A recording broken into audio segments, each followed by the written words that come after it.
Welcome to Rauta. I am Jerry, and this episode of Underground Trio we once again go through three different underground releases.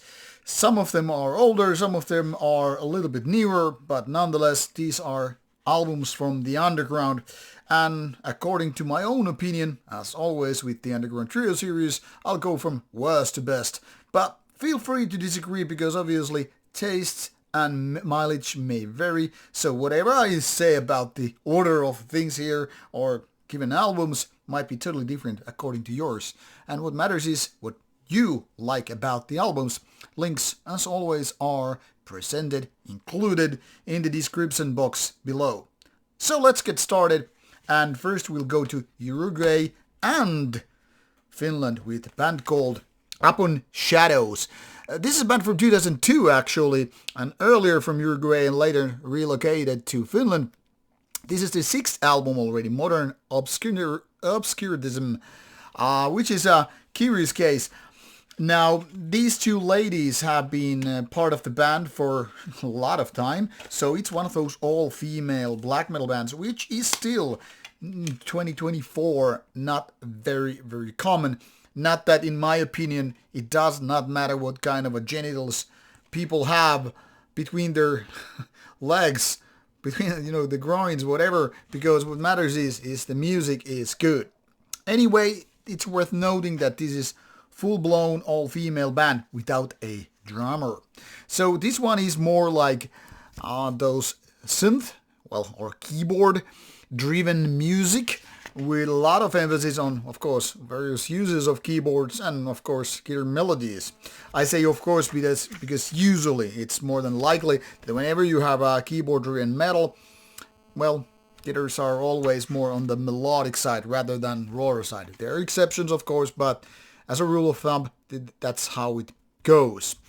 Now, this album came a little bit late to the review pile, so it has been waiting for its turn. This is from 2019, if I recall correctly.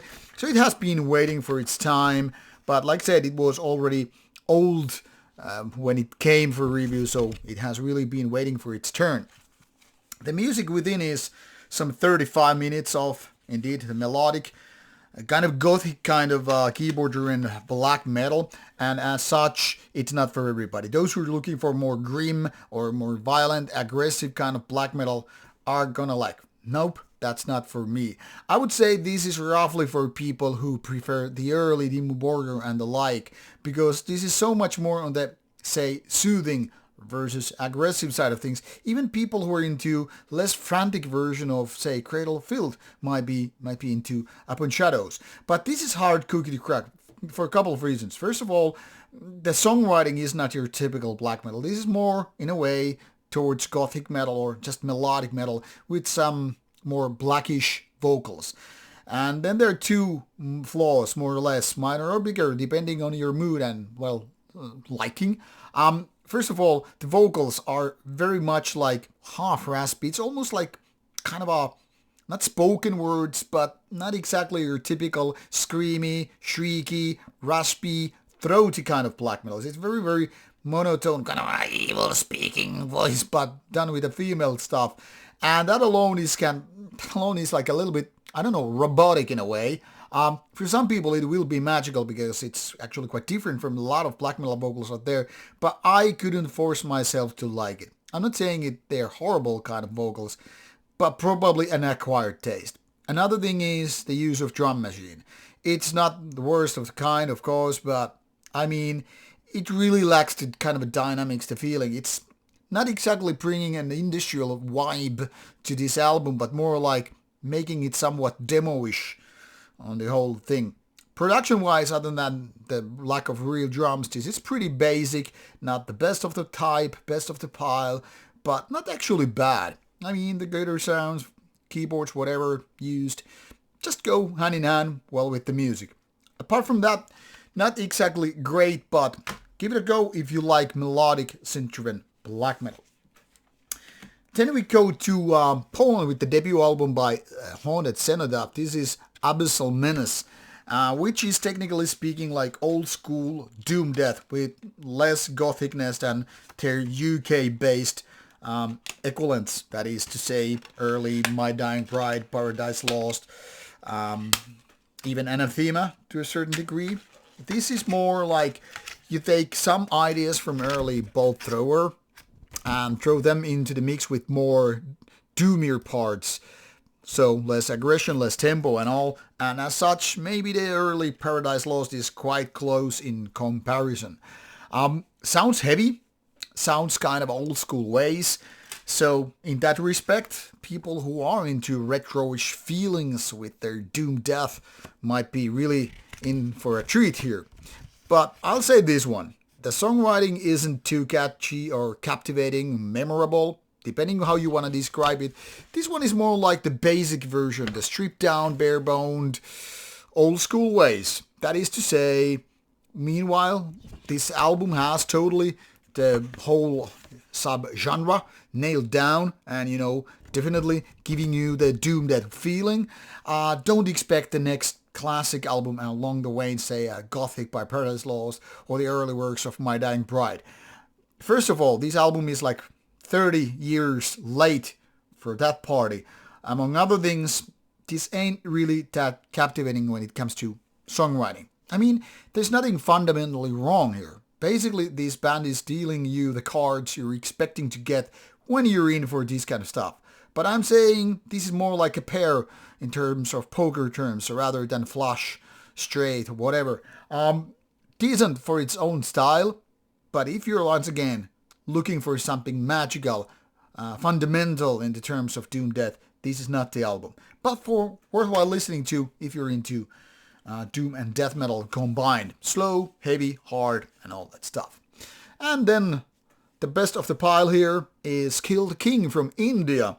Founded around 2016. These are their debut album, self-titled, self-released also. So kind of a basic digipack, but this is not a CDR but proper release. Not exactly sure which way should it be to be the right way, because this symbol isn't really resonating too much with the logo here. The logo is, to be honest, kind of ugly. Sorry, but I had to say it. And what is this guy? Is he the king or the one who's gonna kill the king? Looks like a guy who's ready to be hanged, but I'm still smiling or smirking, whatever. No, there is no, well, there is. There is a booklet. I was like, is there a booklet or not? Didn't pick it up when I was listening to these 5 pieces of a band. These guys look, hey, we are from an Indian prison and now we're gonna kick your ass by some thrash metal. This album actually starts quite fiercely. There is a certain old school thrash metal energy, tempo and all that stuff. But towards the end of these 45 minutes or so, it seems to kind of lack the energy, and it seems like more like the best songs are put on the first tracks on the album. That is to say, this album would be like half good, half decent. And that's one of my problems. If this was squeezed into something like Rain in Blood, length 29 minutes or so, this probably would have kicked ass more. Or in the EP sense, just some 20 minutes of best parts and leave the rest out.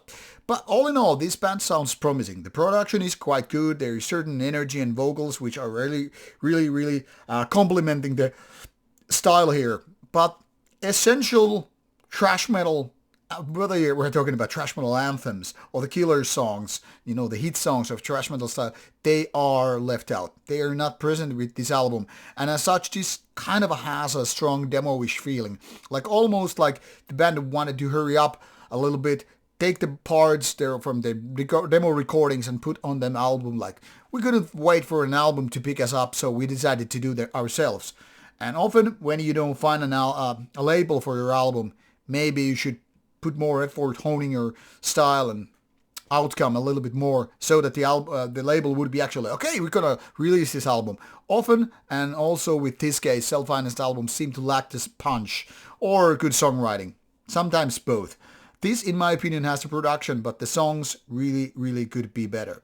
So on with these 3 styles, one of doom death, one of traditional thrash metal, and one of Centurion black metal, it's really, really hard to figure out, because of the different styles, which would be your go-to album. I mean, it depends what you like. If you dislike thrash metal, skip Kill the King and focus on the rest of the two. If you only like black metal of these given styles, then you go for Upon Sadosh, or then you just, I don't know, skip all of them, or check out all of them. That would be a brave possibility.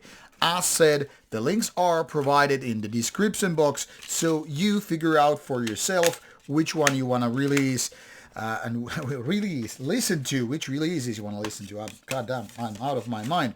So, here we have 3 different styles, 3 different albums, 3 different countries along the lines. So, check them out, or check them out not, that's up to you, but pointers and hints and tips are given. So do what you will, and see you soon with more reviews coming away.